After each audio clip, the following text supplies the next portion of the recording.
This is that cool pneumatic fan hub tool I was talking about. It is an absolute lifesaver. You got plenty of different size wrench heads. Goes on the end of a air hammer. So you'll just hook this onto here, like so. And come over, go ahead and put it on the fan hub nut. Put your air hammer on the top. Brrr, comes right off. Something I see some technicians struggle with a little bit is trying to figure out which direction to turn that fan hub. Well, kind of a general rule, if you take a look at the crankshaft pulley, you can see it down there at the very bottom. Pay attention to where the tensioner is for the belt. The tensioner is always going to be on the slack side, so the opposite side of the direction of rotation. So since our tensioner is here, you can see that the belt runs from the crank pulley right there down at the bottom up to our tensioner. That means from where I'm looking at it, this crank's going to be spinning clockwise. So looking at it from the front of the engine, the crank's going to be spinning clockwise. Okay, once you figure that out, now you know belt rotation. So now we can look at the other side of the crank to figure out which direction the belt's going. So it looks like it wraps around the crank and comes up and comes around the fan pulley first. Okay, so since our crank pulley is spinning clockwise, that means it's going to be spinning our fan hub counterclockwise. Okay, so this fan hub here is going to be spinning counterclockwise. Now, another rule of thumb, the threading on this for the fan is always going to basically be so that the rotation will tighten the fan, not loosen. I've never seen a manufacturer put a fan hub assembly on so that if you were to leave it loose and start the engine, the fan would walk itself off. Okay, they always spin to tighten the threading. So since this is turning counterclockwise, okay, that's going to drive the fan left. All right, so it's basically going to tighten it to the right, if that makes any sense. It's kind of hard to explain.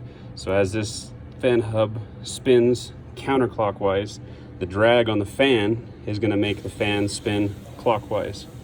Makes sense? That's to tighten it up. So with that, you're going to remove this lefty loosey, okay? Left-handed threads. Where's that right-handed threads? I don't know. You turn it to the left, okay? You tighten it to the right, turn it to the left loose, just like a normal bolt. Okay, so now we got the fan shroud and the fan out. I got the fender liners off. You can see no more fender liner. Big old rat's nest of wiring. Got the batteries out and out of the equation now. So now we can kind of gauge and look at what's going from the engine to the body, what's going from the frame to the body.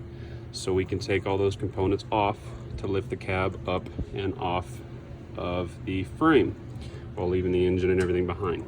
Okay, so just check out your wiring. Chevrolet has these cool bulk connectors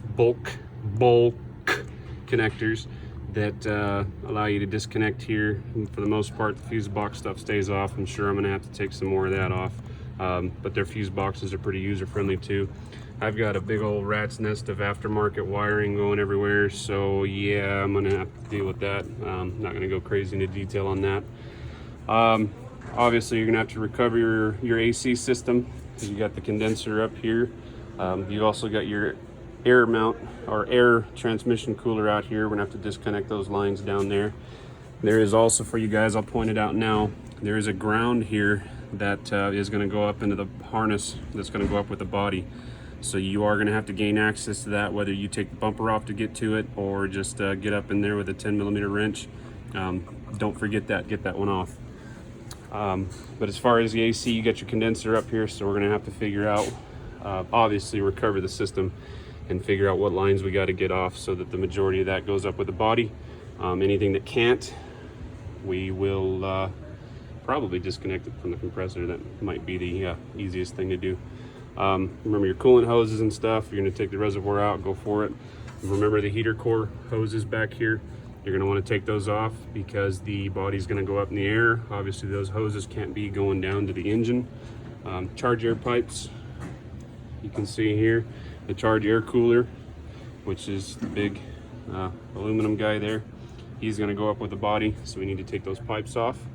Wiring to the ECM, looks like we're going to have to, well, looks like we might actually be able to leave that. So I'll give you some updates. I'm not going to do a play-by-play here. Just kind of look at what's going on. Anything hidden or hard to find or something you might miss, I will point that out as we go. Something I do want to point out here, you take the bulkhead connectors off of the engine. When this harness comes down, it goes to the fuse block here, but then there's another section that does go down to the frame. So that's not going to be easy to disconnect down there. Okay, so what we're going to go ahead and do is lift it up, the fuse block here. It's a good idea. It's a good idea to take pictures of where all the wiring goes, what's connected to where. But if you pull this box up and look underneath, you will see, I think you use a 8mm, maybe a 7mm, to take all those big connectors out. That way you can separate all the different connectors. But it would be a good idea to go ahead and take a picture of how everything's set up before you take all that off, so you know you put it back the correct way. So I got all the wiring hopefully figured out. That was a disaster. Good luck. Good luck. It's gonna be harder putting it back together than it was taking it apart. Just remember, take your pictures. That way you know what's supposed to go where. All right, so I'm gonna move down to the lower radiator hose here. I want to go ahead and leave that on the engine there. I want the hose to stay down here with the frame. So you're going to have to take the big hose here off of the coolant reservoir so you can drop it down. And I'm going to go ahead and take it off of the lower part of the radiator right under here. You're also going to have to disconnect one of these transmission lines here, and then really one up here, because one line is going to go from the radiator to this cooler, and that one can stay on the cab when it goes up in the air. But the one coming from the transmission to come to the radiator, which I believe is the bottom one, that one we're going to take off, and so it'll stay with the frame. And then I believe it is the right side. Let's see here. Yes, it is the right side, or as I'm looking at it, the left side, driver's side, that we're going to take off of this guy here to leave it with the frame as we pick everything up. I will warn you, when pulling that lower radiator hose, that hose seems like it holds 10 gallons of coolant. You take it off and it goes everywhere, so be sure to be ready to catch that coolant. So we got a 15mm bolt. It's got kind of a tabbed nut on the other side. We'll take that out. This portion of the steering shaft will push up. That'll get that out of the way so that the shaft and the steering wheel up inside the cab will come away with the cab, and this section here will stay down on the frame on the gearbox. Now it's important to remember, once you take that off, it's a good idea to go ahead and either get the steering wheel to lock or hold it with a bungee cord out to the mirror or something like that, so that this doesn't turn.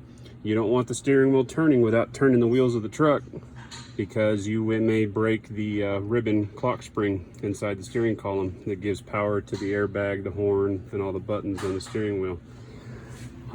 It's a good idea to do all this with the wheels straight and the steering wheel straight. Okay, so we just about got everything done up top. I hope you guys can hear me okay. I'm laying on the back. So down underneath on the bottom, we got a couple things we need to worry about. You can see this cable right here coming out of the cab. It comes down. That's an auto tensioner for the cable. Comes around, comes up underneath, and ends up over here on the side of the transmission. So we're gonna need to take that off. Remember this tool, right?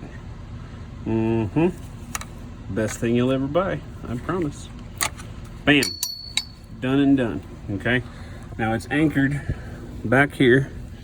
You can get out of the light there. You can see this pin here. So we'll go ahead and use that same tool. Put that into the pin, and slide that metal clip out. set that aside. And now it's got two tabs, one up on the top and one on the bottom, okay? So you'll need to compress those tabs and pull out to get the cable out. I gotta put the camera down to show you that.